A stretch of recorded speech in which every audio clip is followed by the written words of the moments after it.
ನಮಸ್ಕಾರ ವೀಕ್ಷಕರೇ, ಇವತ್ತಿನ ವಿಶೇಷ ಕೃಷಿ ಜೀವನದ ಕಾರ್ಯಕ್ರಮಕ್ಕೆ ನಿಮಗೆಲ್ಲ ಸ್ವಾಗತ. ಕೃಷಿ ನಮ್ಮ ದೇಶದ ಸಂಪತ್ತು, ರೈತ ಈ ನಾಡಿನ ಬೆನ್ನೆಲುಬು. ಇದಕ್ಕೆ ಸಾಕ್ಷಿ ಎನ್ನುವಂತೆ ಇಲ್ಲೊಂದು ಇಂಟ್ರೆಸ್ಟಿಂಗ್ ಸ್ಟೋರಿ ನಿಮಗಾಗಿ ತಂದಿದ್ದೇವೆ. ಭಾರತದಲ್ಲಿಯೇ ಅತಿ ಕಿರಿಯ ವಯಸ್ಸಿನಲ್ಲಿ ಸಿಎ ಪರೀಕ್ಷೆ ಪಾಸ್ ಮಾಡಿದವರಲ್ಲಿ ಒಬ್ಬರಾದ ಗುಲ್ಬರ್ಗದ ಪ್ರಶಾಂತ್ ಬಿಜಾಸಪುರ್ ಇವರ ಕೃಷಿ ಜೀವನದ ಇಂಟ್ರೆಸ್ಟಿಂಗ್ ಸ್ಟೋರಿ ಇದು.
ಕಲ್ಯಾಣ ಕರ್ನಾಟಕ ಭಾಗದ ಪ್ರತಿಷ್ಠಿತ ಚಾರ್ಟೆಡ್ ಅಕೌಂಟ್ ಬಿಜಾಸಪುರ್ ಗ್ರೂಪ್ ಕಂಪನಿಯ ಸಿಇಒ ಆಗಿರುವ ಇವರು ಕಾರ್ಪೊರೇಟ್ ವಲಯದಲ್ಲಿ ಪರಿಪೂರ್ಣ ಬಿಸಿನೆಸ್ ಮ್ಯಾನ್ ಆಗಿದ್ದಾರೆ.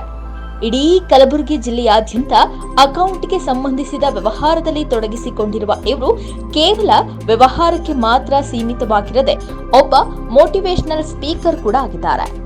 ಇನ್ನು ಸಾಮಾಜಿಕವಾಗಿ ತಮ್ಮದೇ ಆದ ಐಡೆಂಟಿಟಿ ಹೊಂದಿರುವ ಇವರು ಇದರ ಜೊತೆಗೆ ಕೃಷಿಯಲ್ಲೂ ತಮ್ಮನ್ನ ತಾವು ತೊಡಗಿಸಿಕೊಂಡಿದ್ದಾರೆ. ಇನ್ನು ಹೆಮ್ಮೆಯ ವಿಷಯ ಅಂದ್ರೆ ನಿರ್ಮಲಾ ಸೀತಾರಾಮನ್ ಅವರ ಹಣಕಾಸು ವ್ಯವಹಾರಗಳ ಸಚಿವಾಲಯದಲ್ಲಿ ಸೇರ್ಪಡೆಗೊಳ್ಳುವ ಹೆಸರಿನ ಪಟ್ಟಿಯಲ್ಲಿದ್ರು. ಈಗಿದ್ರೂ ಇವರ ಕೃಷಿಯ ಮೇಲಿನ ಆಸಕ್ತಿ ಇಂದು ಯುವ ವಿದ್ಯಾವಂತ ಯುವಕರಿಗೆ ಸ್ಫೂರ್ತಿಯಾಗಿದೆ. ಕೃಷಿಯಲ್ಲಿ ಹೊಸತನ ಕಾಣುವುದಕ್ಕೆ ಕೃಷಿಯ ಬಗ್ಗೆ ಸಂಪೂರ್ಣ ಮಾಹಿತಿ ಪಡೆದು ಆಸಕ್ತಿಯಿಂದ ಇಂದು ತಮ್ಮ ಹೊಲದಲ್ಲಿ ಡ್ರ್ಯಾಗನ್ ಫ್ರೂಟ್ ಬೆಳೆದು ಉತ್ತಮ ಫಸಲನ್ನ ಎದುರು ನೋಡ್ತಿದ್ದಾರೆ.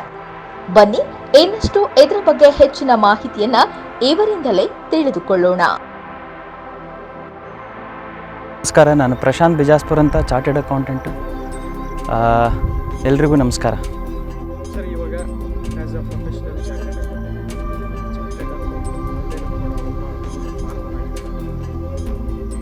ಬೆಳೆಯ ಮೇಲೆ ಪ್ರೊಫೆಷನಲ್ ನಾರ್ಮಲಿ ನಮ್ಮ ತಂದೆಯವ್ರದ್ದು ಒಂದು ಲ್ಯಾಂಡ್ ಇತ್ತು. ಇದು ಏನೂ ಬೆಳೀತಾ ಇರಲಿಲ್ಲ. ಸೊ ನಾನು ಯಾವಾಗ ನಾನು ಬೇರೆ ಬೇರೆ ಫಾರ್ಮ್ಗೆ ಹೋಗ್ತಾಯಿದ್ದೆ. ನನಗೆ ಕೂಡ ಅನಿಸ್ತಾ ಇತ್ತು, ಯಾಕೆ ನಾವು ಕೂಡ ಫಾರ್ಮಲ್ಲಿ ಇಂಟ್ರೆಸ್ಟ್ ತೋರಿಸ್ಬಾರ್ದು ಅಂತ. ಸೊ ಇಲ್ಲಿ ಬಂದು ಫಾರ್ಮಲ್ಲಿ ನಾನು ನೋಡಿದ್ರೆ ಟೋಟಲಿ ಡ್ರೈ ಲ್ಯಾಂಡ್ ಥರ ಇತ್ತು.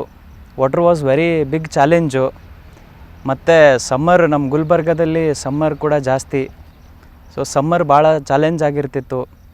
ಹೀಗಾಗಿ ನಾವು ಏನಿಲ್ಲಿ ಪ್ಲಾಂಟೇಶನ್ ಮಾಡಿದರೆ ನಮಗೆ ಒಂದು ಒಳ್ಳೆ ಪ್ರಾಫಿಟೇಬಲ್ ಅಗ್ರಿಕಲ್ಚರ್ ಮಾಡ್ಬೋದು ಅಂತ ನಾನು ರಿಸರ್ಚ್ ಮಾಡಿದ್ಮೇಲೆ, ನನ್ನ ಟೀಮ್ ರಿಸರ್ಚ್ ಮಾಡಿದ್ಮೇಲೆ ಆವಾಗ ನಮ್ಗೆ ಒಂದು ಗೊತ್ತಾಯಿತು, ಡ್ರ್ಯಾಗನ್ ಫ್ರೂಟ್ ಅಂತ ಒಂದು ಹಾರ್ಟಿಕಲ್ಚರ್ ಕ್ರಾಪ್ ನಾವು ಇಲ್ಲಿ ಇಂಟ್ರೊಡ್ಯೂಸ್ ಮಾಡಿದರೆ ನಮ್ಮ ಕಲಬುರ್ಗಿ ರೀಜನಲ್ಲಿ ಎಲ್ಲಿ ವಾಟರ್ ಮತ್ತು ಸಮ್ಮರ್ ಒಂದು ಚಾಲೆಂಜ್ ಆಗಿರುತ್ತೋ ಅಲ್ಲಿ ನಮಗೆ ಒಂದು ಗುಡ್ ಪ್ರಾಫಿಟೇಬಲ್ ಈಲ್ಡನ್ನು ತೆಗಿಬೋದು ಅಂತ ಅನ್ನಿಸ್ತು. ಅದಕ್ಕೇ ನಾವು ಇಲ್ಲಿ ಡ್ರ್ಯಾಗನ್ ಫ್ರೂಟನ್ನು ಪ್ಲಾಂಟೇಶನ್ ಮಾಡಿದ್ದೀವಿ. ಇನ್ನೂ ಒಂದು ವಿಚಾರ ಏನಂತಂದರೆ, ಒಂದು ವಾಟರ್ ಮತ್ತು ಸಮ್ಮರ್ ಚಾಲೆಂಜ್ ಆಗಿರುವಾಗ ನಮ್ಮ ಇಲ್ಲಿ ಬೇರೆ ಫಾರ್ಮ್ಸಲ್ಲಿ ನಾವು ಕೂಡ ಇದು ಒಂದು ರಿಸರ್ಚ್ ಮಾಡಿದ್ದ ಒಂದು ನಾಲೆಜನ್ನು ಅವ್ರಿಗೆ ಕೊಟ್ಟು ಒಂದು ಅಗ್ರಿಕಲ್ಚರ್ ಫೀಲ್ಡಲ್ಲಿ ಒಂದು ಏನಾದರೂ ರೆವಲ್ಯೂಷನ್ ತರ್ಬೋದು ಅಂತನೋ ವಿಚಾರಕ್ಕೆ ನಾವು ಇದು ಪ್ಲಾಂಟೇಶನ್ ಮಾಡಿದ್ದೀವಿ. ಸರ್, ಇದಾದ ನಂತರ ನೀವು ಫಾರ್ಮರ್ ಆಗಬೇಕು ಅನ್ನೋ ಉದ್ದೇಶ ಏನಕ್ಕೆ? ಮೇನ್ಲಿ ನಮ್ಮ ದೇಶದಲ್ಲಿ ನೋಡಿ 70% ಜನ ಫಾರ್ಮಿಂದಲೇ ತಮ್ಮ ಮನೆಯನ್ನು ನಡೆಸ್ತಾರೆ. ನಾವು ಇನ್ನೂವರೆಗೂ ಅಗ್ರಿಕಲ್ಚರನ್ನು ಒಂದು ಆಂಟ್ರಪ್ರಿನರ್ಶಿಪ್ ಆಗಿ ನೋಡಿಲ್ಲ. ನಾವು ಬರೀ ಅಗ್ರಿಕಲ್ಚರು ಒಂದು ನೆಗ್ಲೆಕ್ಟೆಡ್ ಏರಿಯಾ ಅಂತ ನಾವು ತಿಳ್ಕೊಂಡಿದ್ದೀವಿ. ಇವಾಗ ಹೀಗೆ ನಮ್ಮಂಥ ಯಂಗ್ಸ್ಟರ್ಸು, ನಮ್ಮಂಥ ಪ್ರೊಫೆಷ್ನಲ್ಸು, ನಮ್ಮಂಥ ಹೈ ಇಂಟಲೆಕ್ಚುವಲ್ ಜನ ಮತ್ತೆ ಬಿಸ್ನೆಸ್ಸು ಅದೇ ಇದೆ ಅಂತ ಹೋಗಿ ಅಗ್ರಿಕಲ್ಚರ್ ನೆಗ್ಲೆಕ್ಟ್ ಮಾಡಿದ್ರೆ ಮುಂದಿನ ಜನ್ರೇಷನ್ ಬರೋರು ಇದು ಅಗ್ರಿಕಲ್ಚರ್ ಲ್ಯಾಂಡನ್ನು ಟೋಟಲಿ ಅರ್ಬನ್ ಲ್ಯಾಂಡನ್ನು ಆಗಿ ಕನ್ವರ್ಟ್ ಮಾಡಿದರೆ ನಾಳೆ ನಾವು ತಿನ್ನೋಕ್ಕೆ ಏನೂ ಇರೋದಿಲ್ಲ ಅಂತ ತಿಳ್ಕೊಂಡು ಒಂದು ಅಗ್ರಿಕಲ್ಚರ್ ಸೆಗ್ಮೆಂಟಲ್ಲಿ ಏನೋ ಒಂದು ನಾವು ಡೆವಲಪ್ಮೆಂಟ್ ಮಾಡೋಣ ಮತ್ತು ರೆವಲ್ಯೂಷನ್ ತರೋಣ ಮತ್ತು ನಾವು ಬೇರೆ ಜನಕ್ಕೆ ಸ್ಫೂರ್ತಿ ಆಗಲಿ ಅಂತ ಅನ್ನೋ ವಿಚಾರಕ್ಕೆ ನಾವು ಒಂದು ಅಗ್ರಿಕಲ್ಚರ್ ಫೀಲ್ಡ್ಗೆ ಬಂದಿದ್ದು. ಸರ್, ಇವಾಗ ಡ್ರ್ಯಾಗನ್ ಫ್ರೂಟ್ ಬಗ್ಗೆ ಹೇಳೋದಾದರೆ, ಅದಾದ ನಂತರ ಡ್ರ್ಯಾಗನ್ ಫ್ರೂಟಲ್ಲಿರುವಂಥ ಲಾಭ ಮತ್ತು ಅದನ್ನು ಬೆಳೆ ಯಾವ ರೀತಿಯಾಗಿ ಬೆಳ್ಕೋಬೇಕು ಅನ್ನೋವಂಥದ್ದು. ಈಗ ನೋಡಿ, ಡ್ರ್ಯಾಗನ್ ಫ್ರೂಟು ಬೇಸಿಕಲಿ 1 ಎಕರ್ ಲ್ಯಾಂಡಲ್ಲಿ ಮಾಡಿದರೆ ನಿಮಗೆ ಕನಿಷ್ಠವಾಗಿ ಒಂದು 5 lakhs ಇನ್ವೆಸ್ಟ್ಮೆಂಟ್ ಬರುತ್ತೆ. ಉಳಿಸ್ಬೋದು, 5 lakhsಲ್ಲಿ ಕೂಡ ನಾವು ಉಳಿಸ್ಬೋದು. 5 lakhs ಒಳಗಡೆ ನಾವು ಮಾಡಬೇಕಂದ್ರೆ ಸ್ವಲ್ಪ ನಾವು ಮನೆ ಜನ ದುಡಿದ್ರೆ 5 lakhs ಒಳಗಡೆ ಮಾಡ್ಬೋದು. But the important part is 5 lakhs investment ಮಾಡಿದ್ರೆ ರಿಟರ್ನ್ಸ್ ಏನು ಅಂತ ಅನ್ನೋದು ವಿಷಯಕ್ಕೆ ನಾವು ಪ್ರಶ್ನೆ ಮಾಡಿದ್ರೆ ಚೆನ್ನಾಗಿ ರಿಟರ್ನ್ಸ್ ಇದೆ. ಒಂದು 2 ವರ್ಷದಲ್ಲಿ ನಿಮ್ಮ ರಿಟರ್ನ್ಸು ಬೇಗ ಇನ್ವೆಸ್ಟ್ಮೆಂಟ್ ಮಾಡಿದ್ದಕ್ಕೆ ವಾಪಸ್ ಬಂದುಬಿಡುತ್ತೆ. ನೀವು ಈಗ ನಿಮ್ಮ ಫಾರ್ಮ್ ಇದರಲ್ಲಿ ಯಾವ ರೀತಿ ಅಂತ ಬೇರೆ ಬೇರೆ ಬೆಳೆಗಳನ್ನು ಬೆಳೀತಾ ಇದ್ದೀರಾ? ನಾವು ನೋಡಿ ಬೇಸಿಕಲಿ ಈಗ ಮೇನ್ ನಮ್ಮದು 2.5 acres ಡ್ರ್ಯಾಗನ್ ಫ್ರೂಟನ್ನು ಮಾಡಿದ್ದೀವಿ. ಮತ್ತು 2.5 acres ನಾವು ಮಾವಿನ ತೋಟ ಮಾಡಿದ್ದೀವಿ. ನಮ್ಮ ಕಡೆ ಇರೋದು ಒಂದು ಬೋರ್ವೆಲ್ಲು, ಅದು 2.5 inch ಬೋರ್ವೆಲ್ ಇದೆ. ಸೊ ಆ ಒಂದು ಕನ್ಸಿಡ್ರೇಷನಲ್ಲಿ ಇಟ್ಕೊಂಡು ನಾವು 2.5 acres ಡ್ರ್ಯಾಗನ್ ಫ್ರೂಟು, 2.5 acres ಮಾವಿನ ತೋಟ ಮತ್ತು ಎಲ್ಲ ಸೈಡ್ಗೆ ನಾವು ಸಾಗವಾನನ್ನು ಹಾಕ್ಕೊಂಡಿದ್ದೀವಿ, ಟೀಕನ್ನು ಹಾಕ್ಕೊಂಡಿದ್ದೀವಿ. ಸೊ ನೀರು ಸಫಿಷಿಯೆಂಟ್ ಆಗಿಬಿಡುತ್ತೆ, ಡ್ರಿಪ್ ಮುಖಾಂತರ ನಾವು ನೀರು ಕೊಡ್ತೀವಿ. And the best part dragon ಏನಂತಂದರೆ ಅದು ಸಮ್ಮರಲ್ಲಿ ಅಷ್ಟೇ ನೀರು ಕೊಡಬೇಕು. ರೆಸ್ಟ್ ವಿಂಟರಲ್ಲಿ ಮತ್ತು ನಮ್ಮ ಮಳೆಗಾಲದಲ್ಲಿ ನೀರು ಕೊಡೋದು ರಿಕ್ವೈರ್ಡೇ ಇಲ್ಲ. ಅದಕ್ಕೆ ನಾರ್ಮಲಿ ಸಮ್ಮರಲ್ಲಿ ನಾವು ಈಗ ನಮ್ಮದು ಬ್ಲ್ಯಾಕ್ ಲೋಮಿ ಸಾಯಿಲು, ಆ ಬ್ಲ್ಯಾಕ್ ಲೋಮಿ ಸಾಯಿಲ್ ಇದ್ದ ಕಾರಣಕ್ಕೆ ನಾವು ಒಂದು 8 days ಒಂದು ಸರ್ತಿ, 1 weekಲ್ಲಿ ಒಂದು ಸರ್ತಿ ನೀರು ಕೊಡ್ತೀವಿ. ನಾರ್ಮಲಿ ಚಳಿಗಾಲದಲ್ಲಿ ಏನಾಗುತ್ತೆ ಅಂತಂದರೆ ನಾವು ಫರ್ಟಿಗೇಷನ್ ಮಾಡುವಾಗಷ್ಟೇ ನಾವು ನೀರು ಕೊಡ್ತೀವಿ.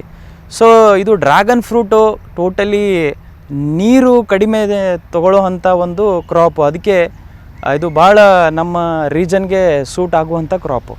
ಯಾಕಂದರೆ ನಮಗೆ ಫಸ್ಟು ನಾವು ಇದು ತರಬೇಕಾದ್ರೆ ನಾವು ರಿಸರ್ಚ್ ಮಾಡಿ ಭಾಳಷ್ಟು ಸೈಂಟಿಸ್ಟಿಗೆ ನಾವು ಭೇಟಿಯಾದಾಗ ನಮ್ಗೆ ದೊಡ್ಡ ಚಾಲೆಂಜ್ ಅಂತ ಅಂದರೆ ಇಲ್ಲಿ ಇದು ಸಸ್ಟೈನ್ ಆಗುತ್ತೋ ಇಲ್ವೋ ಅಂತ ನಮಗೆ ಸಮ್ಮರ್ ಭಾಳ ದೊಡ್ಡ ಚಾಲೆಂಜ್ ಆಗಿಬಿಟ್ಟಿತ್ತು, ಸನ್ಬರ್ನ್ ಆಗ್ತಾಯಿತ್ತು. ಅದಕ್ಕೆ ನಾವು ಥರ್ಮೋಶೀಲ್ಡನ್ನು ಹೊಡೆದು ಮತ್ತು ಸಮ್ಮರಲ್ಲಿ ನಾವು ಅದಕ್ಕೆ ಕಂಟ್ರೋಲ್ ಮಾಡಿಬಿಟ್ವಿ. ಎಕ್ಸ್ಟ್ರೀಮ್ ವೆದರ್ಗೆ ಸ್ವಲ್ಪ ಈ ಕ್ರಾಪ್ ಸಸ್ಟೈನ್ ಆಗೋದು ಕಷ್ಟ. ಬಟ್ ನಮ್ಮ ರೀಜನಲ್ಲಿ ನಾವು ಸಕ್ಸಸ್ಫುಲ್ಲಿ ಈ ಕ್ರಾಪಿಗೆ ನಾವು ನೋಡ್ಕೊಂಡಿದ್ದೀವಿ, ಬೆಳೀತಾ ಇದೆ. ಈಗ ನೋಡಿ, ನಾವು ಜಸ್ಟ್ ಹಚ್ಕೊಂಡು 4 months ಆಯಿತು. 4 monthsದಲ್ಲಿ ಈಗ ಆಲ್ರೆಡಿ ನಾವು ಒಂದು ಕಮರ್ಷಿಯಲ್ ಕ್ರಾಪನ್ನು ಹೊರಗೆ ತೆಗೋದಿದೆ. ಆಲ್ರೆಡಿ ಸ್ಯಾಂಪಲ್ ಫ್ರೂಟ್ಸನ್ನು ನಾವು ಹೊರಗಡೆ ತೆಗೆದಿದ್ದೀವಿ, ಟೆಸ್ಟ್ ಮಾಡಿದ್ದೀವಿ. ಭಾಳ ಫ್ಯಾಂಟಾಸ್ಟಿಕ್ ಫ್ರೂಟು. ನಾವು ಹಚ್ಚಿದ್ದು ಲಿಸಾ ವೆರೈಟಿ ಮತ್ತು Morocco red. So this is one of the fantastic crop ಅಂತ ಹೇಳ್ಬೋದು. ಆಮೇಲೆ ಡಿಸೀಸ್ ರೆಸಿಸ್ಟೆಂಟ್ ಕ್ರಾಪ್ ಇದು. ಇದು ವೆರೈಟಿ ಹಚ್ಚಿದ್ದು ಲಿಸಾ ಮತ್ತು ಮೊರ್ಯಾಕೊ ರೆಡ್ಡು. ಫಸ್ಟ್ ನೋಡಿ, ಯಾರಾದರೂ ಡ್ರ್ಯಾಗನ್ ಫಾರ್ಮ್ ಮಾಡಬೇಕಂತಂದರೆ ನಂದು ಫಸ್ಟ್ ನಿಮಗೆ ಹೇಳಿಕೆ ಏನಂದರೆ, ಇನ್ವೆಸ್ಟ್ಮೆಂಟ್ ಇಷ್ಟು ಮಾಡ್ತಾಯಿದ್ದೀರಾ, will have to be very much dedicated. ಆ ಕೆಲಸಕ್ಕೆ ಒಬ್ಬರು ಡೆಡಿಕೇಟೆಡ್ ಆಗಿ ಇರಬೇಕು ಅಂತನ್ನೋದು ನಂದು ಅಭಿಪ್ರಾಯ. ಆಮೇಲೆ ಇದಕ್ಕೆ ನಾವು ಸ್ಯಾಪ್ಲಿಂಗ್ಸನ್ನು ಸಿಗುತ್ತವೆ. ಆ ಸ್ಯಾಪ್ಲಿಂಗ್ಸ್ ತಂದು ಫಸ್ಟ್ ಬಿಫೋರ್ ಸ್ಯಾಪ್ಲಿಂಗ್ಸನ್ನು ನಾಟೋ ಮೊದಲು ಇದೇನು ಕಂಬ ಇದೆ, ಇದು ನಾರ್ಮಲಿ ನಾವು ಏನು ಪ್ಲೇಸ್ಮೆಂಟ್ ಮಾಡಿದ್ದೀವಿ 10x8 ಮಾಡಿದ್ದೀವಿ. ಅಂದರೆ ಅದು 1 pole to 1 pole 8 feet. Okay. ಮತ್ತು ಈ ಕಡೆ ಸೈಡ್ ಬೈ ಸೈಡ್ ಏನು ಮಾಡಿದ್ದೀವಿ 10 feet. ಅಂದರೆ 8x10 ಪ್ಲೇಸ್ಮೆಂಟ್ ಆಗಿದೆ. ಆ 8x10 ಪ್ಲೇಸ್ಮೆಂಟ್ ಆದಮೇಲೆ ಇದು ಟ್ರೆಲಿಸ್ ಕ್ಯಾಪು. ಇದು ಟ್ರೆಲಿಸ್ ಕ್ಯಾಪ್ ಯಾಕೆ ಬೇಕಾಗುತ್ತೆ ಅಂತಂದರೆ, ಇದು ಮೇಲೆ ಇದ್ರ ಒಳಗಡೆಯಿಂದ ಇದು 20 years ಕ್ರಾಪ್. ಇದು ಬೇಸಿಕಲಿ ಒಂದು ಸರ್ತಿ ಹಚ್ಬಿಟ್ರೆ 20 yearsವರೆಗೂ ಇದು ನಿಮಗೆ ಫ್ರೂಟಿಂಗ್ ಕೊಡುತ್ತೆ. ಸೊ ಇದು ಹಚ್ಚೋ ಮೆಥಡ್ ಅಂತಂದರೆ, ಇದಕ್ಕೆ ನಾವು ಈ ಕಂಬದೇನು ಕಾರ್ನರ್ ಇದೆಯಲ್ಲ, ಈ ಥರ ಪ್ಯಾರಲ್ ಡ್ರಿಪ್ ನಾವು ಲೇಯಿಂಗ್ ಮಾಡಿದ್ರೆ ಈ ಥರ ಕಾರ್ನರಲ್ಲಿ ಹಚ್ಕೊಳ್ಬೇಕು. ಒಂದು ವೇಳೆ ರೌಂಡ್ ಡ್ರಿಪ್ಪಿಂಗ್ ಮಾಡಿದ್ರೆ ನಾವು ಇಲ್ಲಿ ಸೆಂಟ್ರಲ್ಲಿ ಹಚ್ಕೋಬೇಕು. ಇಲ್ಲಿ ಈ ಸೆಂಟ್ರಲ್ಲಿ, ಕಂಬದ ಸೆಂಟ್ರಲ್ಲಿ ಹಚ್ಕೋಬೇಕು. ಸೊ ಇದು ಒಂದು ಹಚ್ಚೋ ಮೆಥಡು. ಹಚ್ಚೋ ಟೈಮಲ್ಲಿ ಏನು ಮಾಡಬೇಕಂದ್ರೆ ಬೇಸಿಕಲಿ ಹ್ಯೂಮಿಕ್ ಆ್ಯಸಿಡು ಮತ್ತು ನಮ್ಮ DAP ಗೊಬ್ಬರ ಏನಾದರೂ ಇರುತ್ತೆ ಅಲ್ಲ, DAP ಗೊಬ್ಬರ ಮತ್ತು ಹ್ಯೂಮಿಕ್ ಆ್ಯಸಿಡನ್ನು ಹಾಕಿ ಅದಕ್ಕೆ ನಾಟಬೇಕು, 4 ಕಡೆ ನಾಟಬೇಕು. ಅದು ಬಿಫೋರ್ ದ್ಯಾಟು ನೀವು ಹೆಂಡಿ ಗೊಬ್ಬರ ಹಾಕಬೇಕು. ಹೆಂಡಿ ಗೊಬ್ಬರ ಹಾಕಿ ಒಂದು 2 ದಿವಸ ನೀರು ಉಣಿಸ್ಬೇಕು. ನೀರು ಉಣಿಸಿದ ಮೇಲೆ ಸ್ವಲ್ಪ DAP ಮತ್ತು ಹ್ಯೂಮಿಕ್ ಆ್ಯಸಿಡ್ ಹಾಕಿ ಅದಕ್ಕೆ ನಾಟಬೇಕು. ನಾಟಿದ ಮೇಲೆ ಇವೆಲ್ಲ ಡ್ರಿಪ್ ಲೇಯಿಂಗ್ ಮಾಡೋದು ಭಾಳ ಇಂಪಾರ್ಟೆಂಟು. ಡ್ರಿಪ್ ಪ್ಯಾರಲಲ್ ಲೇಯಿಂಗ್ ಮಾಡಿದ್ರೆ ನಾನು ಹೇಳ್ದೆಲ್ಲ, ಕಾರ್ನರಲ್ಲಿ ಹಾಕಬೇಕು ಮತ್ತು ರೌಂಡ್ ಡ್ರಿಪ್ ಮಾಡಿದರೆ ಸೆಂಟ್ರಲ್ಲಿ ಹಾಕ್ಕೊಳ್ಬೇಕು ಅಂತ. ಆ್ಯಂಡ್ ಈ ಕ್ರಾಪ್ದು ಫ್ರೂಟಿಂಗ್ ಯಾವಾಗ ಆಗುತ್ತೆ ಅಂದರೆ it's basically August, September, October. ಅಂದರೆ ಜೂನ್, ಜುಲೈ, ಆಗಸ್ಟ್, ಸೆಪ್ಟೆಂಬರ್ 4 ಮಂತ್ಸಲ್ಲಿ, ವರ್ಷದಲ್ಲಿ 4 ಮಂತ್ಸಲ್ಲಿ ಇದು ಒಂದು ಫ್ರೂಟಿಂಗ್ ಕೊಡುತ್ತೆ. ಆಮೇಲೆ ಬಡ್ ಫಾರ್ಮೇಷನ್ ಫಸ್ಟ್ ಇಯರಲ್ಲಿ, ಈಗ ನೋಡಿ ನಾನು ಮಾರ್ಚಲ್ಲಿ ನಮ್ಮ ಫಾರ್ಮಲ್ಲಿ ಹಚ್ಚಿದ್ದೀವಿ. ಮಾರ್ಚ್ 31ಗೆ ಮತ್ತು ಏಪ್ರಿಲ್ 1st ವೀಕಲ್ಲಿ ನಾವು ಹಚ್ಚಿದ್ದೀವಿ. ಈಗ ನಮ್ಮದು ಸೆಪ್ಟೆಂಬರ್ ಇದು. So April, May, June, July, August, September almost ಒಂದು 7 ಮಂತ್ಸ್ ಆಗಿದೆ. 7 ಮಂತ್ಸಲ್ಲಿ ಆಲ್ರೆಡಿ ಫ್ರೂಟ್ಸ್ ಬರ್ತಾಯಿದೆ. ಸೊ ಇದು ಏನು, ಇಲ್ಲಿ ಬನ್ನಿ ತೋರಿಸ್ತೇನೆ ನಿಮಗೆ. ಈ ಥರ ಬಡ್ ಫಾರ್ಮೇಷನ್, ಈ ಬಡ್ ಫಾರ್ಮೇಷನಿಂದ ಈ ಥರ ಒಂದು ಫ್ಲಾರ್ ಆಗುತ್ತೆ. ಇದು ನೋಡಿ, ಇದು ಒಂದು ಫ್ಲಾರ್ ಬಡ್ ಇದೆ. ಇದು ಈ ಫ್ಲಾರ್ ಬಡ್ಡಿಂದ ಬ್ಲೂಮ್ ಆಗಿ 45 ಡೇಸಲ್ಲಿ ಫ್ರೂಟ್ ಆಗಿಬಿಡುತ್ತೆ. ಸೊ ನಿಮ್ಮ ಫ್ರೂಟ್ ಕೂಡ ತೋರಿಸ್ತೀನಿ ಬನ್ನಿ. ಸೊ ಇಲ್ಲಿ ನೋಡಿ, ಎಲ್ಲಿದೆ ಫ್ರೂಟ್? ಇಲ್ಲಿದೆ ನೋಡಿ ಫ್ರೂಟು, ಇಲ್ಲಿ ಫ್ರೂಟು. ಸೊ ಇದು ಬೇಸಿಕಲಿ ಫ್ರೂಟ್. ಇದು ಈಗ ನೋಡಿ, ಇದು ಫ್ರೂಟು, ಇಲ್ಲಿ 2 ಫ್ರೂಟ್ ಇದೆ. ವಿದಿನ್ 7 ಮಂತ್ಸಲ್ಲಿ ನಾವು ಫ್ರೂಟ್ಸ್ ನೋಡ್ತಾ ಇದ್ದೀವಿ. ಇದಕ್ಕೆ ಟೇಕ್ ಕೇರ್ ಮಾಡೋದು ಭಾಳ ಇಂಪಾರ್ಟೆಂಟು. ಐ ಬಿಲೀವ್ ನೋಡಿ, ಇದಕ್ಕೆ ವೀಡ್ಸ್ ಎಲ್ಲ ಜಾಸ್ತಿ ಆಗ್ತಾ ಇರುತ್ತೆ. ವೀಡ್ಸ್ ತೆಗಿಬೇಕು. ನಾವಂತೂ ಹ್ಯಾಂಡ್ ಪ್ರಿಕ್ಕಿಂಗ್ ಮಾಡಿಸ್ತೀವಿ. ಆಮೇಲೆ ನಮ್ಮ ಕಡೆ ಒಂದು ಪವರ್ ಟಿಲ್ಲರ್ ಇದೆ, 5 HP ಪವರ್ ಟಿಲ್ಲರ್. ಅದರಿಂದ ನಾವು ನಡುವೆ ತೆಗಿತೀವಿ. ಇದ್ರ ಮೇಲೇನಿದೆ ನಾವು ಹ್ಯಾಂಡ್ ಪ್ರಿಕ್ಕಿಂಗ್ ಮಾಡಿಸ್ತೀವಿ ಲೋಕಲ್ ಲೇಬರ್ಸ್ ಕಡೆಯಿಂದ. ಸೊ ಇದು 45 ಡೇಸಲ್ಲಿ ಫ್ರೂಟ್ ಆಗಿಬಿಡುತ್ತೆ. ಈ ಫ್ರೂಟನ್ನು ನಾವು ಹಾರ್ವೆಸ್ಟ್ ಮಾಡಿ ಲೋಕಲ್ ಮಾರ್ಕೆಟಲ್ಲಿ ಕೂಡ ಕೊಡ್ತೀವಿ, ಮತ್ತು ಮುಂಬೈ, ಹೈದ್ರಾಬಾದಲ್ಲಿ ಚೆನ್ನಾಗಿ ಮಾರ್ಕೆಟ್ ಇದೆ, ಬ್ರ್ಯಾಂಡಿಂಗ್ ಮಾಡಿ ಕೊಡ್ತೀವಿ. ಸೊ ಇದು ಭಾಳ ಇಂಪಾರ್ಟೆಂಟ್ ಆಗಿಬಿಡುತ್ತೆ ಡ್ರ್ಯಾಗನ್ ಫ್ರೂಟ್ ತೊಗೊಂಡು. ಸರ್, ಇದರಲ್ಲಿ ಫ್ರೂಟಲ್ಲಿ ಬೇರೆ ಬೇರೆ ತಳಿಯ ಫ್ರೂಟ್ಗಳಿರುತ್ತೆ. ಓಕೆ. ಸೊ ಬೇಸಿಕಲಿ ಟೋಟಲಿ 153 ವೆರೈಟೀಸ್ಗಿಂತಲೂ ಹೆಚ್ಚಿಗೆ ಇದೆ ಇದರಲ್ಲಿ. ಬಟ್ ನಮ್ಮ ಇಂಡಿಯನ್ ಕಂಡೀಷನ್ಸಿಗೆ ಏನು ಸೆಟ್ ಆಗಿದೆ, ಡಿಸೀಸ್ ರೆಸಿಸ್ಟೆಂಟು ಮತ್ತು ನಮ್ಮ ಟ್ರಾಪಿಕಲ್ ರೀಜನಿಗೆ ಸೆಟ್ ಆಗಿರುವಂಥ ಒಂದು ವೆರೈಟೀಸು ಲಿಸಾ ವೆರೈಟಿ ಮತ್ತು ಮೊರ್ಯಾಕೊ ರೆಡ್ಡು. ಸೊ ಆ ಒಂದು ವೆರೈಟೀಸನ್ನು ನಾವು ಹಚ್ಚಿದ್ದೀವಿ. ಈಗ ನೋಡಿ, ಇದ್ರದ್ದು ಬೇಸಿಕಲಿ ನಾವು ಏನು ಡಿಸೀಸ್ ನೋಡ್ತೀವಿ ಸಮ್ಮರಲ್ಲಿ ನೋಡಿ, it is very much prone to ಇದು ಸನ್ಬರ್ನ್ ಆಗಿಬಿಡುತ್ತೆ. ಸನ್ಬರ್ನ್ ಅಂದರೆ ಹೇಗೆ, ಈಗ ಇದೇನಿರುತ್ತಲ್ಲ, ಇದು ವೈಟ್ ಆಗಿಬಿಡುತ್ತೆ, ಇದು ಬರ್ನ್ ಆಗಿ. ಸೊ ಇದು ಸನ್ಬರ್ನಿಂದ ಎಫೆಕ್ಟ್ ಆಗಿಬಿಟ್ರೆ ಅದಕ್ಕೆ ನಾವು ಒಂದು ಥರ್ಮೋಶೀಲ್ಡ್ ಬರುತ್ತೆ, ಥರ್ಮೋಶೀಲ್ಡ್ ಹೊಡಿತೀವಿ. ಥರ್ಮೋಶೀಲ್ಡ್ ಏನಂದರೆ, ಈಗ ನಾವು ಸಮ್ಮರಲ್ಲಿ ಹೊರಗೆ ಹೋಗುವಾಗ ನಾವು ಒಂದು ಸನ್ಸ್ಕ್ರೀನ್ ಅಂತ ಹಚ್ಕೊಂಡು ಬಿಡ್ತೀವಿ. ಸೊ ಆ ಸನ್ಸ್ಕ್ರೀನ್ ಥರ ಇದಕ್ಕೆ ಒಂದು ಸನ್ಬರ್ನ್ಗೆ ಥರ್ಮೋಶೀಲ್ಡ್ ಅಂತ ಬರುತ್ತೆ, ಅದು ಹೊಡೆದ್ಬಿಡ್ತೀವಿ. ಆಮೇಲೆ big challenge in rainy season ಅಂದರೆ ವಾಟರ್ ಚೋಕ್ ಆಗಬಾರ್ದು. ಅದಕ್ಕೇ ನಾವು ಏನು ಮಾಡಿದ್ದೀವಿ, ಫಸ್ಟು ಟೋಪೋಗ್ರಾಫಿಕಲ್ ಸರ್ವೆ ಮಾಡಿಸಿದ್ದೀವಿ. ಟೋಪೋಗ್ರಾಫಿಕಲ್ ಸರ್ವೆ ಅಂದರೆ ಲ್ಯಾಂಡ್ ಹೆಂಗಿರುತ್ತೆ, ಈ ಥರ ಲ್ಯಾಂಡ್ ಇದ್ದರೆ ನೀರು ಯಾಕಡೆ ಹೋಗುತ್ತೆ, ಯಾವ ಸ್ಲ್ಯಾಂಟಲ್ಲಿ ನೀರು ಹೋಗುತ್ತೆ, ಆ ಬೇಸಿಸಲ್ಲಿ ನಾವು ಇದು ಪೋಲ್ಸನ್ನು ಪ್ಲೇಸ್ಮೆಂಟ್ ಮಾಡಿದ್ದೀವಿ. ಯಾಕಂದರೆ ಈಗ ನಿಮ್ಮ ನೀರು ಒಂದು ಕಡೆ ಚೋಕ್ ಆಗೋ ಪ್ಲೇಸಲ್ಲಿ ನೀವು ಡ್ರ್ಯಾಗನ್ ಫ್ರೂಟ್ಸ್ ಹಚ್ಚಿಬಿಟ್ರೆ ಟೋಟಲಿ ವೇಸ್ಟ್ ಆಫ್ ಇನ್ವೆಸ್ಟ್ಮೆಂಟು. ಅದಕ್ಕೇ ಬಿಫೋರ್ ನೀವು ಡ್ರ್ಯಾಗನ್ ಪ್ಲಾಂಟೇಷನ್ ಮಾಡಬೇಕಾದ್ರೆ ಒಂದು ಟೋಪೋಗ್ರಫಿಕಲ್ ಸರ್ವೆ ಮಾಡಿಸಿ, ಅದರಲ್ಲಿ ಅವ್ರು ಏನು ಹೇಳ್ತಾರೆ, ನಿಮ್ಮದು ಯಾವ ಪ್ಲೇಸಲ್ಲಿ ನೀರು ಹೋಗುತ್ತೆ, ಎಲ್ಲಿ ನೀರು ಹೇಗೆ ಫ್ಲೋ ಆಗುತ್ತೆ ಅದು ಹೇಳ್ತಾರೆ. ಅದು ಹೇಳಿದ್ಮೇಲೆ ನೀವು ಡ್ರ್ಯಾಗನ್ ಫ್ರೂಟನ್ನು ಪೋಲಿಂಗ್ಸನ್ನು ಮಾಡಿ ಅದಕ್ಕೆ ನೀವು ಡ್ರ್ಯಾಗನ್ ಫ್ರೂಟನ್ನು ಹಚ್ಚಿ. ಸರ್, ಇದಾದ ನಂತರ ಇವಾಗ ನೀವು ಹೇಳ್ದಂಗೆ ಹಾಂ, ಈ ಬೆಳೆ ಸುಮಾರು ಎಷ್ಟು ಎಕರೆ ಬೆಳೆದ್ರೆ ನೀವು ಅದರ ಫಲವನ್ನು ಪಡಿಬೋದು, ಹೇಗೆ ಇರುತ್ತಂತ? ನೋಡಿ, ನಾರ್ಮಲಿ ನಾನು ಅಂದ್ಕೊಂಡ ಹಾಗೆ ಅಟ್ಲೀಸ್ಟ್ ಒಂದು 2.5 ಎಕರ್ಸನ್ನು ನೀವು ಮಾಡಬೇಕು. ಯಾಕಂದರೆ ನೋಡಿ, ನೀವು ಮಾರ್ಕೆಟಲ್ಲಿ ನಿಮ್ಮ ಒಂದು ಫ್ರೂಟ್ಗೆ ಗುಡ್ ಡಿಮಾಂಡ್ ಬರಬೇಕಂತ ಅಂದರೆ, ನಿಮ್ಮ ನೆಗೋಸಿಯೇಷನ್ ಪವರ್ ಮಾರ್ಕೆಟಲ್ಲಿ ಚೆನ್ನಾಗಿರ್ಬೇಕಂತಂದರೆ ಏನೋ ಒಂದು ವಾಲ್ಯೂಮ್ ತೊಗೊಂಡು ನೀವು ಮಾರ್ಕೆಟಿಗೆ ಹೋಗಬೇಕಾಗತ್ತೆ. ನೀವು ಸುಮ್ಮನೆ ಒಂದು 2 kg ತೊಗೊಂಡು ಹೋಗ್ತೀನಿ 3 kg ತೊಗೊಂಡು ಹೋಗ್ತೀನಿ ಮಾರ್ಕೆಟ್ ಅವರು ನಿಮಗೆ ಎಕ್ಸ್ಪ್ಲಾಯ್ಟ್ ಮಾಡ್ತಾರೆ. ಅದಕ್ಕೇ ನನ್ನ ಅಭಿಪ್ರಾಯ ಅಟ್ಲೀಸ್ಟು ಮಾಡಿದ್ರೆ ಒಂದು 2 acres 2.5 acres ಮಾಡಿ, 1 hectare ಮಾಡಿ, 2.5 acres ಮಾಡಿ, ಅವಾಗೇ ನಿಮಗೆ ಚೆನ್ನಾಗಿ ಒಂದು ಪ್ರೈಸ್ ಸಿಗ್ಬೋದು ಅಂತ ನನ್ನ ಅನಿಸಿಕೆ.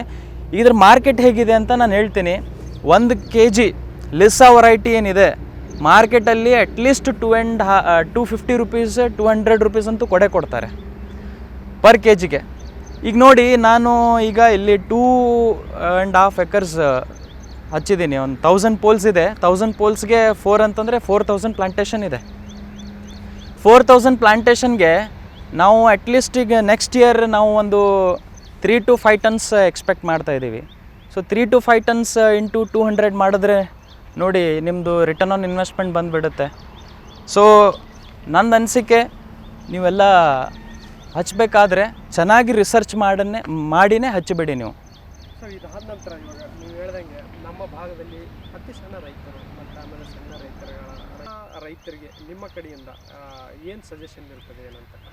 ಯಾರಿಗಾದರೂ ನಮ್ಮ ಕಡೆಯಿಂದ ಒಂದು ನಮ್ಮ ರಿಸರ್ಚ್ ಮಾಡಿದ್ದ ನಾಲೆಜ್ ಬೇಕಂತಂದರೆ ನಾವು ಹ್ಯಾಪಿಲಿ ಶೇರ್ ಮಾಡ್ಬೋದು ನಿಮ್ಮ ಕಡೆ.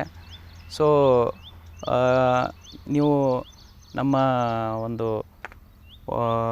ಜವಳಿ ಕಾಂಪ್ಲೆಕ್ಸಲ್ಲಿ ಆಫೀಸ್ ಇದೆ, ವಿಸಿಟ್ ಮಾಡ್ಬೋದು ಗುಲ್ಬರ್ಗದಲ್ಲಿ. ನಮ್ಮ ಮಿಸ್ಟರ್ ಬಾಬು ಅಂತ ಅವರು ಈ ಮ್ಯಾಟ್ರನ್ನ ಟೋಟಲಿ ಟೇಕ್ ಕೇರ್ ಮಾಡ್ತಾರೆ. ಸೊ ಅಲ್ಲಿ ಅವರಿಗೆ ಕಾಂಟ್ಯಾಕ್ಟ್ ನಂಬರ್ ನಾವು ಹಾಕ್ತೀವಿ ನಿಮ್ಮ ಚಾನಲಲ್ಲಿ, ನೀವು ಕಾಂಟ್ಯಾಕ್ಟ್ ಮಾಡ್ಬೋದು. ಮಾಡಿ ನೀವು ಅದ್ರ ಬಗ್ಗೆ ನಾಲೆಜ್ ತೊಗೊಂಡು ನಿಮ್ಮ ಸ್ಯಾಪ್ಲಿಂಗ್ಸ್ ಬೇಕಂದರೆ ಕೂಡ ನಾವು ಸ್ಯಾಪ್ಲಿಂಗ್ಸ್ ಕೊಡ್ಬೋದು ನಿಮಗೆ. ಸೊ ಇವೇನಾಗ ನಾವು ಹೆಲ್ಪ್ ಮಾಡ್ಬೋದು. ಹಾಂ, ಈಗ ನೀವೇನು ಆರ್ಗ್ಯಾನಿಕ್ ಕಲ್ಟಿವೇಷನ್ ಬಗ್ಗೆ ಹೇಳ್ತಾ ಇದ್ದೀರಾ, ಈಗ ನಾವು ಕೂಡ ಇಲ್ಲಿ 75% ಆರ್ಗ್ಯಾನಿಕ್ ಕಲ್ಟಿವೇಷನ್ ನಾವೀಗ ಸದ್ಯಕ್ಕೆ ಮಾಡ್ತಾಯಿದ್ದೀವಿ. 25% ಯಾಕಂದರೆ ಟೋಟಲಿ ಆರ್ಗ್ಯಾನಿಕ್ ಮಾಡಿದ್ಮೇಲೆ ಸ್ವಲ್ಪ ಡಿಸೀಸ್ ರೆಸಿಸ್ಟೆಂಟು ಎಲ್ಲ ಭಾಳ ಚಾಲೆಂಜಿಂಗ್ ಆಗಿಬಿಟ್ಟಿದೆ. ಸೊ ಅದು ಭಾಳ ಒಳ್ಳೆಯದೇ. ಯಾರಿಗೆ ಆರ್ಗ್ಯಾನಿಕ್ ಕಲ್ಟಿವೇಷನ್ ಮಾಡೋದು ಆಲ್ರೆಡಿ ಎಕ್ಸ್ಪೀರಿಯನ್ಸ್ ಇದೆ, ಅದು ಜೀವಾಮೃತ ಅವೆಲ್ಲ, ಸೊ ಅದು ಮಾಡ್ಬೋದು. ಈಗ ಇಂಟರ್ನ್ಯಾಷನಲ್ ಮಾರ್ಕೆಟಲ್ಲಿ, ಇಂಡಿಯನ್ ಮಾರ್ಕೆಟಲ್ಲಿ ಭಾಳ ಡಿಮಾಂಡ್ ಇದೆ ಆರ್ಗ್ಯಾನಿಕ್ ಫ್ರೂಟ್ಸ್ಗೆ. ಐ ಥಿಂಕ್ ಆರ್ಗ್ಯಾನಿಕ್ ಮಾಡೋದ್ರಲ್ಲಿ ಏನೂ ಲಾಸ್ ಇಲ್ಲ, ಭಾಳ ಚೆನ್ನಾಗಿ ರೇಟ್ ಸಿಗುತ್ತೆ. ಈಗ ಆರ್ಗ್ಯಾನಿಕ್ಕಿಗೆ ಚೆನ್ನಾಗಿ ರೇಟ್ ಕೊಡ್ತಾಯಿದ್ದಾರೆ. ಆರ್ಗ್ಯಾನಿಕ್ ಬ್ರ್ಯಾಂಡಿಂಗ್ ಮಾಡಿ ಆರ್ಗ್ಯಾನಿಕ್ ಸರ್ಟಿಫಿಕೇಷನ್ಸ್ ತೊಗೊಂಡು ನೀವು ಇದು ಫ್ರೂಟನ್ನು ಮಾರ್ಕೆಟಿಗೆ ತಂದರೆ you are getting a good price. So ಭಾಳ ಚೆನ್ನಾಗಿದೆ. ಅಷ್ಟೇ ಅದರಲ್ಲಿ ಭಾಳಷ್ಟು ಅನುಭವ ಬೇಕು. ಅದು ಈಗ ಯಾರಿಗೆ ಅನುಭವ ಇದೆ ಅವ್ರು ಮಾಡ್ಕೊಳ್ಬೋದು. ನಾವು ಕೂಡ ಅದಕ್ಕೆ ಮಾಡ್ತಾಯಿದ್ದೀವಿ. We are trying hard. Organic total 100% organic ಮಾಡೋಕ್ಕೆ ಟ್ರೈ ಮಾಡ್ತಾಯಿದ್ದೀವಿ. ಈಗ ಬರೋ ದಿನಗಳಲ್ಲಿ ನಮ್ಮದು 100% ಆರ್ಗ್ಯಾನಿಕ್ ಮಾಡೋದೇ ಪ್ಲ್ಯಾನ್ ಇದೆ. ನೋಡಿ, farming is a totally dedicated profession ಅಂತ ಅನ್ಬೋದು. ಈಗ ನಾನು ಆ್ಯಸ್ ಅ ಚಾರ್ಟರ್ಡ್ ಅಕೌಂಟೆಂಟ್ ನಾನು ಕಂಪ್ಲೀಟ್ಲಿ ನಾನು ಆಫೀಸಲ್ಲಿ ಇರ್ತೀನಿ, ಕ್ಲೈಂಟ್ ಕನ್ಸಲ್ಟೇಷನಲ್ಲಿ ಇರ್ತೀನಿ. ಆಬ್ವಿಯಸ್ಲಿ ನನಗಂತೂ ಇಲ್ಲಿ ಬರೋಕ್ಕಾಗಲ್ಲ. ಬಟ್ ನನ್ನದು ಒಂದು ಡೆಡಿಕೇಟೆಡ್ ಟೀಮ್ ಇದೆ, ಯಾರು 100% ಇದ್ರ ಮೇಲೆ ವರ್ಕ್ ಮಾಡ್ತಾಯಿದ್ದಾರೆ. ಸೊ ನಿಮ್ಮ ಕಡೆ ಒಳ್ಳೆ ಚೆನ್ನಾಗಿ ಟೀಮ್ ಇದೆ, ಒಳ್ಳೆ ಚೆನ್ನಾಗಿ ಜನ ಇದ್ದಾರೆ ಅಂದರೆ ನೀವು ಮಾಡ್ಕೋಬೋದು. ಈಗ ನಾನು ಗೌರ್ಮೆಂಟ್ಗೆ ಒಂದು ಏನು ಸಜೆಷನ್ ಅಂತ ಅಂದರೆ, ಈಗ ಡ್ರ್ಯಾಗನ್ ಫ್ರೂಟ್ಗೆ ಇನ್ವೆಸ್ಟ್ಮೆಂಟ್ ಜಾಸ್ತಿ, ಅದಕ್ಕೆ ಈಗ ಸದ್ಯಕ್ಕೆ ಸಬ್ಸಿಡಿ ಅಂತ ಆ ಥರ ಏನೂ ಸಿಗ್ತಾಯಿಲ್ಲ. ಸೊ ಅದಕ್ಕೇ ಗೌರ್ಮೆಂಟ್ ಒಂದು ವೇಳೆ ಇದಕ್ಕೆ ಸಬ್ಸಿಡಿ ಏನಾದರೂ ಪ್ಲ್ಯಾನ್ ಮಾಡಿದ್ರೆ ಭಾಳಷ್ಟು ಜನ ಎಲ್ಲಿ ನಮ್ಮ ಬ್ಯಾರನ್ ಲ್ಯಾಂಡ್ಸ್ ಇದ್ದಾವೆ, ಎಲ್ಲಿ ನೀರು ಜಾಸ್ತಿ ಇರದೇ ಇರುವಂಥ ಪ್ರದೇಶ ಇದೆ, ಅದರಲ್ಲಿ ಐ ಥಿಂಕ್ ಈ ಒಂದು ಡ್ರ್ಯಾಗನ್ ಫ್ರೂಟನ್ನು ಮಾಡ್ಬೋದು. ಈಗ ನಿಮಗೆ ಹೇಳ್ತೀನಿ, ನಮ್ಮ ಇಂಡಿಯಾದಲ್ಲೇ 10,000 tons ಡಿಮಾಂಡ್ ಇದೆ ಡ್ರ್ಯಾಗನ್ ಫ್ರೂಟದ್ದು. And 90% of the dragon fruit Vietnam, ಮಲೇಷ್ಯಾಯಿಂದ ಇಂಪೋರ್ಟ್ ಆಗ್ತಾಯಿದೆ. ತಿಳ್ಕೊಳ್ಳಿ, ಈಗ ನಾವು 10% ಅಷ್ಟೇ ನಾವು ಸ್ಯಾಟಿಸ್ಫೈ ಮಾಡ್ತಾಯಿದ್ದೀವಿ. ಈಗ ನಮ್ಮ ಜನ ಒಂದು ವೇಳೆ ಅದು 90% ಇಂಪೋರ್ಟ್ ಏನು ಮಾಡ್ತಾಯಿದ್ದಾರೆ, ಅದಕ್ಕೆ ಸ್ಟಾಪ್ ಮಾಡಿ ನಾವೇ ಕಲ್ಟಿವೇಷನ್ ಮಾಡಿದ್ರೆ ನಮ್ಮ ಜನಕ್ಕೆ ನಾವೇ ಪ್ರೈಸ್ ಕೊಡ್ಬೋದು. ಸೊ ಐ ಥಿಂಕ್ ಭಾಳ ಡಿಮಾಂಡ್ ಇದೆ ಇದು ಡ್ರ್ಯಾಗನ್ಗೆ. ಆಮೇಲೆ ಈ ಒಂದು ಡ್ರ್ಯಾಗನ್ ಫ್ರೂಟ್ಗೆ ಮಾರ್ಕೆಟಿಂಗ್ ಹೆಂಗಿದೆ, ಅದನ್ನು ಯಾವ ರೀತಿಯಾಗಿ ಮಾಡ್ಬೇಕಂತಕ್ಕಂಥದ್ದು? ಈಗ ನೋಡಿ, ಪೋಸ್ಟ್ ಲಾಕ್ಡೌನ್ ನಾನು ನೋಡ್ತಾ ಇದ್ದೀನಿ, ಭಾಳಷ್ಟು ಯಂಗ್ಸ್ಟರ್ಸು ತಮ್ಮ ಬೆಂಗಳೂರು, ಮುಂಬೈ, ಡೆಲ್ಲಿಯಿಂದ ರಿವರ್ಸ್ ಮೈಗ್ರೇಟ್ ಆಗಿ ತಮ್ಮ ಹಳ್ಳಿ ಕಡೆ ಅಗ್ರಿಕಲ್ಚರ್ ಆ್ಯಕ್ಟಿವಿಟಿಯನ್ನು ಸ್ಟಾರ್ಟ್ ಮಾಡ್ತಾಯಿದ್ದಾರೆ. ಮತ್ತು ಸುಮ್ಮನೆ ಅಗ್ರಿಕಲ್ಚರ್ ಮಾಡ್ತಾಯಿಲ್ಲ, ಅವರು ತಿಳ್ಕೊಂಡು ಮಾಡ್ತಾಯಿದ್ದಾರೆ. ಈಗ ನನ್ನದೇ ಎಕ್ಸಾಂಪಲ್ ಕೊಡ್ತೀನಿ. ನಾನು ಚಾರ್ಟೆಡ್ ಅಕೌಂಟೆಂಟು, ನಂದು ಫೀಲ್ಡೇ ಬೇರೆದು. ನಾನು ಅಗ್ರಿಕಲ್ಚರ್ ಅಂತ ಅನ್ನೋದು ನನಗೆ ಗೊತ್ತೇ ಇಲ್ಲ. ನಾನು ರಿಸರ್ಚ್ ಮಾಡಿ ಎಲ್ಲ ಮಾಡಿ ಇವತ್ತು ನಾನು ಇಷ್ಟು ಇಲ್ಲ ಫಾರ್ಮಲ್ಲಿ ಇನ್ವೆಸ್ಟ್ಮೆಂಟ್ ಮಾಡಿ ಇದೆಲ್ಲ ನಾವು ರಿಟರ್ನ್ಸ್ ತೆಗಿತಾ ಇದ್ದೀವಿ ಅಂತಂದರೆ ಪ್ರಾಬ್ಲಿ ಅದು ನನ್ನ ಪ್ಯಾಷನು. ಇದೇ ಥರ ಭಾಳಷ್ಟು ಜನ ಬರ್ತಾಯಿದ್ದಾರೆ. ಸೊ ಇಲ್ಲಿ ನಾವು ಒಂದು ಏನು ತಿಳ್ಕೊಬೇಕಂದ್ರೆ, ಈಗ ಭಾಳಷ್ಟು ಜನ ಅಗ್ರಿಕಲ್ಚರ್ಗೆ ಒಂದು ಇಂಡಸ್ಟ್ರಿ ಥರ ನೋಡ್ತಾ ಇದ್ದಾರೆ. ಸೊ ಈ ಇಂಡಸ್ಟ್ರಿ ಥರ ನೋಡಿದ್ಮೇಲೆ ಅನ್ಎಂಪ್ಲಾಯ್ಮೆಂಟ್ ಪ್ರಾಬ್ಲಮ್ ಹೇಗೆ ಸಾಲ್ವ್ ಆಗುತ್ತೆ ನಾನು ಹೇಳ್ತೀನಿ. ಈಗ ನಮ್ಮ ಕಡೆ ನೋಡಿ ಚೆನ್ನಾಗಿ ನಮಗೆ ಒಂದು ಲೇಬರ್ಸ್ ಬರ್ತಾರೆ. ಈಗ ಆಲ್ರೆಡಿ ನಾವು ಲಾಸ್ಟ್ ಇದು ಡ್ರ್ಯಾಗನ್ ಪ್ಲಾಂಟೇಶನ್ ಯಾವಾಗಿಂದ ಮಾಡಿದ್ದೀವಿ, ಅದರಲ್ಲಿ ಹ್ಯೂಜ್ ಲೇಬರ್ಸಿಗೆ ನೋಡಿ ಮೇಂಟೆನೆನ್ಸ್ ಸಲುವಾಗಿ ಲೇಬರ್ಸ್ ಬೇಕಾಗ್ತಾರೆ. ಆಮೇಲೆ ಅದಕ್ಕೆ ಪ್ರೂನಿಂಗ್ ಮಾಡಬೇಕಾಗುತ್ತೆ ಪ್ರಾಪರ್ಲಿ, ಪ್ರೂನಿಂಗ್ ಸಲುವಾಗಿ ಲೇಬರ್ಸ್ ಬೇಕಾಗ್ತಾರೆ. ಕೆಲವೊಂದು ಸರ್ತಿ ನಾನೇ ಪ್ರೂನಿಂಗ್ ಮಾಡ್ತೀನಿ. ಸೊ ಈ ವೇನಲ್ಲಿ ನಿಮ್ಮ ಅನ್ಎಂಪ್ಲಾಯ್ಮೆಂಟ್ ಪ್ರಾಬ್ಲಮನ್ನು ಸಾಲ್ವ್ ಆಗ್ಬೋದು. ಬಿಕಾಸ್ ಒಂದು ಜಾಬ್ ಸೀಕರು ಜಾಬ್ ಕ್ರಿಯೇಟ್ರಾಗಿ ಕನ್ವರ್ಟ್ ಆಗಿದ್ದಾನೆ ಇದರಲ್ಲಿ. ಸೊ ಇದು ಒಂದು ಭಾಳ ಹೆಮ್ಮೆ ವಿಷಯ ಇದು. And second, when it comes to agriculture there is always a big risk. But ನಾನು ಹೇಳೋದು ಹೇಗೆ, ಅಗ್ರಿಕಲ್ಚರಲ್ಲಿ ರಿಸ್ಕ್ ಹೆಂಗೆ ಸಬ್ಸೈಡ್ ಮಾಡ್ಬೋದು. ನಿಮ್ಮದು ಮಾರ್ಕೆಟಿಂಗ್ ಚೆನ್ನಾಗಿದ್ದರೆ, ನಿಮ್ಮದು ಅಡ್ಮಿನಿಸ್ಟ್ರೇಷನ್ ಇಲ್ಲಿ ಚೆನ್ನಾಗಿದ್ದರೆ, ನಿಮಗೆ ಜನಕ್ಕೆ ಮ್ಯಾನೇಜ್ ಮಾಡೋ ಕೆಪಾಸಿಟಿ ಇದ್ದರೆ, ಇಲ್ಲಿ ನೋಡಿ ಇಲ್ಲಿ ಸ್ವತಃ ದುಡಿಬೇಕಾಗುತ್ತೆ. ಇಲ್ಲಿ ನೀವು ಕೂಡ ದುಡಿಬೇಕು. ಈಗ ನಾನು ಯಾವಾಗಾದರೂ ಸಂಡೇ ಬಂದಂದರೆ ನಾನು ದುಡಿತೀನಿ. ಸೊ ಇಲ್ಲಿ ದುಡಿಬೇಕು ನೀವು. ಇಲ್ಲಿ ದುಡಿದ ಮೇಲೇ ನಿಮಗೆ ಸ್ವಂತ ದುಡಿದ ಮೇಲೇ ಏನೋ ಒಂದು ನಿಮ್ಗೆ ಐಡಿಯಾ ಸಿಗುತ್ತೆ. ಯಾಕಂದರೆ ಯಾವಾಗಿನ ತನಕ ನಿಮ್ಗೆ ಐಡಿಯಾ ಇರೋಲ್ಲ. ನೀವು ಕೆಲಸದವ್ರ ಕಡೆಯಿಂದ ಕೆಲಸ ಮಾಡೋದು ಎಕ್ಸ್ಪೆಕ್ಟ್ ಮಾಡೋಕ್ಕಾಗಲ್ಲ. ಫಸ್ಟ್ ನೀವು ನಾಲೆಜ್ ತೊಗೋಬೇಕು. ಫಸ್ಟ್ ನಿಮಗೆ ಗೊತ್ತಿರಬೇಕು, ಗ್ರೌಂಡ್ ರಿಯಾಲಿಟೀಸ್ ಏನಿದೆ ಅಂತ ಗೊತ್ತಿರಬೇಕು. ಸೊ ಇದು ಎಲ್ಲ ಮಾಡಿದ್ಮೇಲೆ ನೆಕ್ಸ್ಟ್ ಬಿಗ್ ಚಾಲೆಂಜ್ ಬರುತ್ತೆ ಮಾರ್ಕೆಟಿಂಗ್ ನೋಡಿ, ಈಗ ನಾವು ಸ್ವತಃ ನಮ್ಮ ಬ್ರ್ಯಾಂಡಿಂಗ್ ಮಾಡಿ ಮಾರ್ಕೆಟಿಂಗ್ ಮಾಡ್ತಾಯಿದ್ದೀವಿ. ಈಗ ನಿಮ್ಮದು ಓನ್ ಬ್ರ್ಯಾಂಡಿಂಗ್ ಮಾಡಿ ಮಾರ್ಕೆಟಿಂಗ್ ಮಾಡಿದ್ರೆ I think will get a good price. ಮುಂಬೈಯಲ್ಲಿ ಮತ್ತು ಹೈದರಾಬಾದಲ್ಲಿ ಬಿಗ್ ಸಿಟೀಸ್ ಏನಿದೆ, ಲೋಕಲ್ ಮಾರ್ಕೆಟಲ್ಲಿ ನೋಡಿ ನಿಮ್ಮದೊಂದು 20% ಲೋಕಲ್ ಮಾರ್ಕೆಟಲ್ಲಿ ಪುಷ್ ಮಾಡ್ಬೋದು. ರೆಸ್ಟ್ 80% ವಾಲ್ಯೂಮ್ ಆಫ್ ಫ್ರೂಟ್ಸ್ ಏನಿದೆ ಸ್ವತಃ ನಿಮ್ಮ ಬ್ರ್ಯಾಂಡಿಂಗ್ ಮಾಡಿ ನೀವು ಬಿಗ್ ಸಿಟೀಸಿಗೆ ಕಳಿಸಿದ್ರೆ, there are good people who purchase. Fruit vendors ಇದ್ದಾರೆ ಮುಂಬೈಯಲ್ಲಿ, ದೊಡ್ಡ ಫ್ರೂಟ್ ವೆಂಡರ್ಸ್ ಇದ್ದಾರೆ. ಇವರೆಲ್ಲ ಇಂಟರ್ನ್ಯಾಷನಲ್ ಲೆವೆಲಿಗೆ ಸಪ್ಲೈ ಮಾಡ್ತಾರೆ. ಅವರಿಗೆ ನೀವು ನಿಮ್ಮ ಓನ್ ಬ್ರ್ಯಾಂಡಿಂಗಾಗಿ ಮಾರಿದ್ರೆ you will get a good price. So ಯಾರು ಏಜೆಂಟ್ಸ್ ಥ್ರೂ ಹೋಗಿ ಮಾರಾಟ ಮಾಡಿ ಸುಮ್ಮನೆ ಪ್ರೈಸ್ ಕಳ್ಕೊಳ್ಬೇಡಿ. ನೀವು ವಾಲ್ಯೂಮಲ್ಲಿ ಸೇಲ್ ಮಾಡಬೇಕಾದಾಗ, ಓನ್ ಬ್ರ್ಯಾಂಡಿಂಗಲ್ಲಿ ಸೇಲ್ ಮಾಡಬೇಕಾದಾಗ ಸ್ವತಃ ನೀವು ಗುಡ್ ವೆಂಡರ್ಸನ್ನು ಐಡೆಂಟಿಫೈ ಮಾಡಿ, ಅವ್ರ ಟ್ರ್ಯಾಕ್ ರೆಕಾರ್ಡ್ಸನ್ನು ಐಡೆಂಟಿಫೈ ಮಾಡಿ ಆಮೇಲೆ ನೀವು ಅವರಿಗೆ ನಿಮ್ಮ ಈಲ್ಡನ್ನು ಕೊಡ್ಬೋದು. ಆಮೇಲೆ ಒಂದು ಕೊನೆಯದಾಗಿ ಈ ಒಂದು ರೈತರಿಗೆ ಆಗಿರ್ಬೋದು, ಯುವಕರಿಗೆ ಆಗಿರ್ಬೋದು, ನಿಮ್ಮ ಕಡೆಯಿಂದ ಸಂದೇಶ ಏನಾಗಿರ್ತಾರೆ? ನೋಡಿ, ನಾನು ಸ್ಪೆಷಲಿ ರೈತರಂತ ನಾನು ಅಡ್ರೆಸ್ ಮಾಡಲ್ಲ, ಆ್ಯಸ್ ಅ ಆಂಟ್ರಪ್ರಿನ್ಯೂರ್ ಅಂತ ಮಾತಾಡ್ತೀನಿ. ಯಾಕಂತಂದರೆ ನಾವು ಇವತ್ತಿನ ದಿವಸ ನಮ್ಮ ಇಂಡ್ಯಾದಲ್ಲಿ ಅಗ್ರಿಕಲ್ಚರ್ ಬೀಂಗ್ 70% ಜನದ ಒಂದು ಪ್ರೊಫೆಷನ್ ಆಗಿದ್ದಕ್ಕೆ, ಈಗ ನೋಡಿ ಎಲ್ಲ I invite all the young entrepreneurs and all the big industrialist agriculture ಫೀಲ್ಡಿಗೆ ಒಂದು ಡಿವೈನ್ ಆ್ಯಕ್ಟಿವಿಟಿ ಅಂತ ಬರಬೇಕು, ಒಂದು ಇಂಡಸ್ಟ್ರಿ ಥರ ನೋಡಬೇಕು. ಯಾಕಂದರೆ ನೋಡಿ, ನಾವು ಅಗ್ರಿಕಲ್ಚರಲ್ಲಿ ರಿಸ್ಕ್ ಇದೆ. ಯಾಕಂದರೆ ಅರ್ಲಿಯರ್ ಜನ ಏನು ಮಾಡ್ತಾಯಿದ್ರು, ದೇವರ್ totally dependent on natural rain, ಮತ್ತು ಅವ್ರಿಗೆ ಟೆಕ್ನಾಲಜಿ ಆ್ಯಕ್ಸಸ್ ಇರ್ತಾ ಇರಲಿಲ್ಲ, ಅಷ್ಟು ಓದಿರೋರು ಇರ್ತಾ ಇರಲಿಲ್ಲ. ಈಗ ಇಸ್ರೇಲ್ ನೋಡಿ, ಇಸ್ರೇಲ್ ಎಷ್ಟು ದೊಡ್ಡ ಪ್ರಮಾಣಕ್ಕೆ ಅಗ್ರಿಕಲ್ಚರ್ ತಮ್ಮ ದೇಶದಲ್ಲಿ ಅಳವಡಿಸ್ಕೊಂಡಿದೆ. ನಾವು ಯಾಕೆ ಅಳವಡಿಸ್ಕೊಳ್ಬಾರ್ದು ಅಂತ ನಾವು ಅಗ್ರಿಕಲ್ಚರಲ್ಲಿ ಯಾವಾಗಾದ್ರೂ ಇನ್ವೆಸ್ಟ್ಮೆಂಟ್ ಮಾಡಬೇಕಂತ ನಾವು ವಿಚಾರ ಮಾಡಿದಾಗ ನಮ್ಮ ಹಿರಿಯರು ಹೇಳ್ತಾರೆ ಅದು ಅಗ್ರಿಕಲ್ಚರ್ ನಮ್ಮ ಕೆಲಸದ್ದಲ್ಲ ಅಂತ. ಆದರೆ ನನ್ನ ಪರ್ಸ್ನಲ್ ಒಪಿನಿಯನ್ನು, ಅಗ್ರಿಕಲ್ಚರಿಗೆ ಎಲ್ಲ ಜನ ಬಂದರೆ ಅವರು ಭಾಳ ಫ್ಯಾಂಟಾಸ್ಟಿಕ್ಕಾಗಿ ಸಕ್ಸಸ್ಫುಲ್ ಆಗಿ ಎಕ್ಸಿಕ್ಯೂಷನ್ ಮಾಡಿದ್ಮೇಲೆ ಪ್ರಾಜೆಕ್ಟು ನಾವು ಇಸ್ರೇಲ್ ಅಂತ ಒಂದು ಒಳ್ಳೆಯ ದೇಶಕ್ಕೆ ನಾವು ಫಾಲೋ ಮಾಡ್ಬೋದು. ನೋಡಿ, ಇಸ್ರೇಲ್ ಇವತ್ತು ಟೆಕ್ನಾಲಜಿ ಇಂಪ್ಲಿಮೆಂಟೇಷನ್ ಮಾಡಿದೆ ತಮ್ಮ ಅಗ್ರಿಕಲ್ಚರಲ್ಲಿ. ಆಮೇಲೆ ಇವತ್ತಿನ ದಿವಸ ಇಂಟರ್ನೆಟ್ ಮುಖಾಂತರ ಇಡೀ ಭೂಮಂಡಲನೇ ನಮ್ಮ ಕೈಯಲ್ಲಿದೆ. ಎಂಥ ನಾಲೆಜ್ ಬೇಕಾದ್ರೂ ನಾವು ಅದರಿಂದ ಪಡಿಬೋದು. ಸೊ ನಾವು ಅದರಿಂದ ನಾಲೆಜ್ ಪಡೆದು ನಾವು ಎಕ್ಸಿಕ್ಯೂಷನನ್ನು ಮಾಡಿದ್ರೆ, ಎಕ್ಸ್ಪರ್ಟ್ ಒಪಿನಿಯನ್ಸನ್ನು ತೊಗೊಂಡ್ರೆ, ನೋಡಿ ಒಳ್ಳೆಯ ಸೈಂಟಿಸ್ಟ್ ಇದ್ದಾರೆ, ಪ್ರತಿಯೊಂದು ಡಿಸ್ಟ್ರಿಕ್ಟಲ್ಲಿ ಅವ್ರದ್ದೇ ಆದ ಒಂದು ಸೈಂಟಿಸ್ಟ್ಸು ಮತ್ತು ಕೃಷಿ ವಿಜ್ಞಾನ ಕೇಂದ್ರ ಇದೆ. ಅವ್ರ ಜೊತೆ ಕಾಂಟ್ಯಾಕ್ಟ್ ಇಡಿ, ಜೊತೆ ಸಲಹೆ ತೊಗೊಳ್ಳಿ, ನೀವು ರಿಸರ್ಚ್ ಮಾಡಿ, ನೀವು ಕಲ್ತ್ಕೊಳ್ಳಿ. ಅಗ್ರಿಕಲ್ಚರಿಗೆ ಬನ್ನಿ. Let us see agriculture as an industry. Agriculture ನಮ್ಮ ದೇಶದಲ್ಲಿ ಈಗ one of the biggest revolution ಆಗಬೇಕಂತ ನಾನು ವಿಚಾರ ಮಾಡ್ತೀನಿ. ಸೊ ಈ ಅಗ್ರಿಕಲ್ಚರ್ ನಾನು ಏನು ವಿಚಾರ ಮಾಡ್ತೀನಿ ಅಂದರೆ, ನಮ್ಮ ಟೋಟಲ್ ಒಂದು 13 acres ಲ್ಯಾಂಡ್ ಇದೆ. ಅದರಲ್ಲಿ ನಾವು ಡ್ರ್ಯಾಗನ್ ಕಲ್ಟಿವೇಷನ್ ನಾವು ನೆಕ್ಸ್ಟ್ ಒಂದು 7 to 10 acresಗೆ ಎಕ್ಸ್ಪಾನ್ಷನ್ ಮಾಡಬೇಕಂತ ಪ್ಲಾನ್ ಇದೆ. ಅದು but let us see the profitability. ಯಾಕಂದರೆ ಈಗ ನಾನು ಜಸ್ಟ್ 7 months, ಸೊ ಪ್ರಾಫಿಟ್ಸ್ ಹೇಗೆ ಬರುತ್ತೆ ಅದೇ ಪ್ರಾಫಿಟ್ಸ್ ಇಲ್ಲಿ ಅದರಿಂದ ಮತ್ತೆ ನಾನು ರೀಇನ್ವೆಸ್ಟ್ಮೆಂಟ್ ಮಾಡಿ ಡ್ರ್ಯಾಗನ್ ಕಲ್ಟಿವೇಷನನ್ನು ಎಕ್ಸ್ಪಾನ್ಷನ್ ಮಾಡೋ ಪ್ಲಾನ್ ಇದೆ.